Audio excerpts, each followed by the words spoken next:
हे दोस्तों, welcome to NG facts. मैं आशा करता हूँ कि आप सब लोग स्वस्थ हैं और मस्त हैं। इस वीडियो में हम दुनिया के 7 नए अजूबों के बारे में बहुत ही इंटरेस्टिंग बातें जानेंगे। तो चलिए शुरू करते हैं।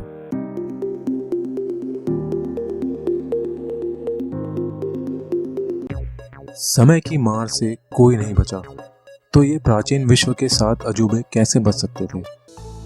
मिट्टी और चूना पत्थर से बने ये प्राचीन अजूबे धीरे धीरे करके समय के साथ मिट्टी में मिलते चले गए और आज जिसमें से केवल एक the great pyramid of Giza अभी भी अपनी जगह पर यूं ही खड़ा है। इन प्राचीन विश्व के 7 अजूबों के नष्ट होने के बाद अब समय था कि विश्व के नए 7 अजूबों का चयन किया जाए और साल 2000 में न्यू 7 वंडर्स फाउंडेशन का गठन किया गया और 200 मौजूदा स्मारकों में से नए 7 अजूबों का चयन करने के लिए एक अभियान शुरू किया गया। इस चयन प्रक्रिया में 6 साल से भी अधिक का समय लगा और दुनिया भर के लोगों ने इंटरनेट, टेक्स्ट मैसेज और कॉल के जरिए 100 मिलियन से भी अधिक वोट डाले और 7 जुलाई 2007 को विश्व के नए 7 अजूबों के विजेताओं की घोषणा की गई। तो आइए जानते हैं इन विजेताओं के बारे में। The 7 new wonders of the world. The great wall of China. दिखने में आश्चर्यजनक the great wall of China दुनिया के उन 7 नए अजूबों में से एक है जिसे किसी परिचय की आवश्यकता नहीं। The great wall of China दुनिया के नए 7 अजूबों में सबसे पुराना है। इसका निर्माण 7वीं सदी ईसा पूर्व से 16वीं सदी के बीच हुआ है। यह किले की दीवार की एक सीरीज है जो खानाबदोशों के विभिन्न समूहों से सुरक्षा के लिए बनाई गई थी। प्राचीन काल में द ग्रेट वॉल रक्षा के अलावा सिल्क रोड पर ट्रेड ड्यूटी लगाने, व्यापार को बढ़ावा देने, बॉर्डर और इमिग्रेशन को कंट्रोल करने के लिए यूज की जाती थी। द ग्रेट वॉल के डिफेंस को और भी ज्यादा स्ट्रॉन्ग बनाने के लिए इस पर वॉच टावर्स, सैन्य बैरिक, सिग्नलिंग टावर का कंस्ट्रक्शन किया गया जिससे यह और भी ज्यादा स्ट्रॉन्ग और इम्पेनेट्रेबल हो गई थी और किसी भी अवैध व्यक्ति या हमलावरों का इसे पार करके चाइना में घुस जाना असंभव हो गया था। ईंट, लकड़ी, पत्थर से बना यह दुनिया का सबसे लंबा मैन मेड स्ट्रक्चर है जो 21,196 किलोमीटर लंबा है और यह इतिहास में सबसे इम्प्रेसिव आर्किटेक्चर वर्क में से एक है। दोस्तों, the great wall of China की लंबाई इतनी है कि हम अगर कश्मीर से कन्याकुमारी 3 बार भी आना जाना करें तो इसकी लेंथ को कवर नहीं कर पाएंगे। पेट्रा दक्षिणी जॉर्डन में एक हिस्टोरिक और आर्कियोलॉजिकल सिटी है जिसकी प्रशंसा पूरे इतिहास में की जाती है।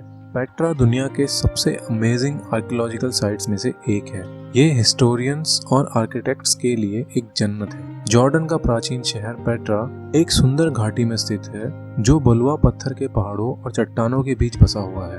पूर्व ऐतिहासिक काल में निर्मित यह शहर आधा चट्टानों से बनाया गया और आधा चट्टानों में नक्काशा गया है। पेट्रा सिटी के पत्थरों के लाल रंग के कारण पेट्रा को रोज सिटी भी कहा जाता है। पेट्रा कभी राजा एट्रस IV के नबातियन साम्राज्य की राजधानी था जो बाद में रोमन साम्राज्य के अधीन हो गया था। माना जाता है कि नबातियन लोग वाटर टेक्नोलॉजी में बहुत ही ज्यादा एक्सपर्ट थे। उन्होंने पेट्रा में रेन वाटर को हार्वेस्ट करने के लिए वाटर टनल्स, वाटर चेम्बर्स और डैम्स बनाए थे।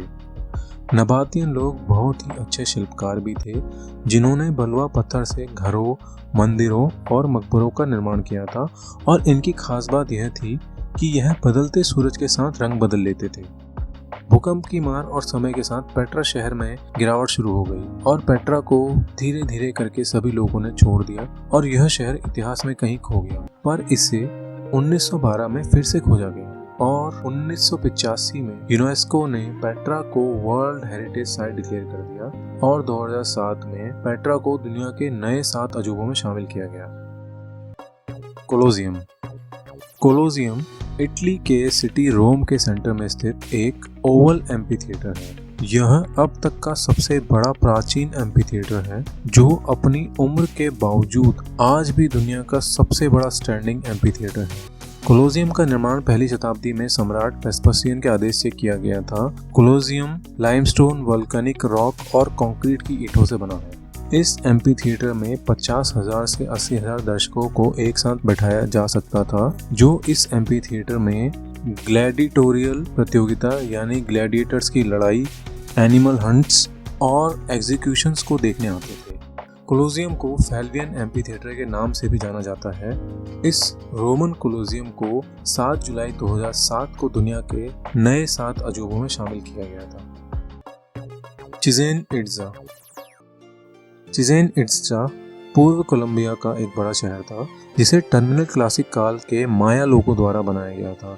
यह सबसे बड़े माया शहरों में से एक था जो 9वीं और 10वीं शताब्दी ईसा में विकसित हुआ। माया लोगों ने चिचेन इट्जा में कई महत्वपूर्ण स्मारकों और मंदिरों का निर्माण किया था, जिसमें सबसे शानदार सीढ़ीदार पिरामिड एल कैस्टिलो है जो मेन प्लाजा से 79 फीट ऊपर है। एल कैस्टिलो के स्ट्रक्चर में कुल 365 सीढ़ियां हैं जो सोलर ईयर के 365 दिनों को दर्शाते हैं।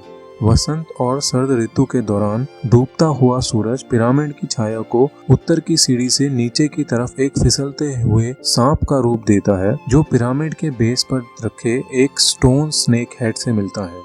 1988 में चिचेन इट्जा को यूनेस्को ने वर्ल्ड हेरिटेज साइट घोषित किया था और 7 जुलाई 2007 को यह दुनिया के नए 7 अजूबों में शामिल हुआ। Machu Picchu. माचू पिचू एक 15वीं सदी का हिस्टोरिकल इनका गढ़ है जो दक्षिणी पेरू के पहाड़ी रिज पर 7,970 फीट की ऊंचाई पर स्थित है। माचू पिचू को 1911 में आर्कियोलॉजिस्ट हिरम बिंगम ने खोजा था, जिनका मानना था कि यह स्पेनिश शासन के खिलाफ विद्रोह के दौरान इस्तेमाल किए जाने वाला एक गुप्त इनका गढ़ था। माचू पिचू पर केवल पैदल, ट्रेन या हेलीकॉप्टर से ही पहुंचा जा सकता है। माचू पिचू को 1981 में पेरुवियन हिस्टोरिक सेंचुरी और 1983 में UNESCO world heritage site declare किया गया था और 2007 में माचू पिचू दुनिया के नए 7 अजूबों में शामिल हुआ। ताजमहल। ताजमहल आगरा में यमुना नदी के किनारे पर सफेद संगमरमर का एक मकबरा है जिसे 1632 में मुगल सम्राट शाहजहां ने अपनी पसंदीदा पत्नी मुमताज महल के मकबरे के लिए बनवाया था। ताजमहल में शाहजहां का मकबरा भी। ताजमहल को 20,000 कारीगरों ने बनाया था और इसे बनने में 20 साल से भी ज्यादा का समय लगा था। ताजमहल को बनाने की उस समय कुल लागत 3 करोड़ 20 लाख रुपए थी। अगर हम इसे आज से कंपेयर करें 7,000 करोड़ रुपए होते हैं। 1983 में ताजमहल को एक UNESCO world heritage site declare किया गया था और 7 जुलाई 2007 में इसे विश्व के नए 7 अजूबों का विजेता घोषित किया गया था। Christ the Redeemer. Christ the Redeemer Brazil के रियो डी जेनेरियो में जीसस क्राइस्ट का एक स्टैच्यू है। 1922 और 1931 के बीच निर्मित यह स्टैच्यू पेडेस्टल की हाइट को मिला करके 124 फीट ऊंचा है और 92 फीट चौड़ा है। यह स्टैच्यू रीइंफोर्स्ड कंक्रीट और सोपस्टोन से बना है। स्टैच्यू का वजन 635 मीट्रिक टन है और यह 2300 फीट ऊंचे कोरकोवाडो पर्वत की चोटी पर स्थित है। 2007 में इसे दुनिया के नए 7 अजूबों में से एक चुना गया था। तो दोस्तों, आपको ये वीडियो कैसी लगी हमें कमेंट बॉक्स में बताइए। अच्छी लगी हो तो लाइक कीजिए, शेयर कीजिए और हमारे चैनल को सब्सक्राइब कीजिए और अपना बहुत बहुत बहुत ध्यान रखिए। तब तक के लिए goodbye and thanks for watching.